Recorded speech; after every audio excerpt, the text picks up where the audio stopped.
Nanggaling kami ng Rosario. Nahawak-hawak ng isang korap na dating judge, si Judge Benito Balmores. At ang kasama niya, si Gobernador Miguel Aguirre. Masasamang tao sila ho.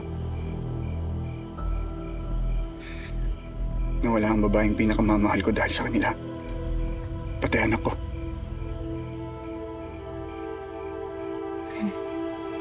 I'm sorry. Sinubukan namin sila itumba. Pero masyado silang malakas. Kaya tumakas kami. Dito kami napadpad sa Bayang Pag-asa. Kaya dito kami nagtago.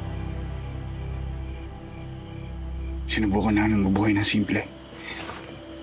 Nang tahimik. Nagtrabaho ko sa minahan ng kuya mo. 3 taon ko siya nakikita na minahato niya ang mga samahan kong minero. Sobra-sobra ang trabaho. Pero katiting lang ang kita. Kaya hindi ko na natiis at lumaban ako kay Marcos. At sinubukan niya ako ipapay.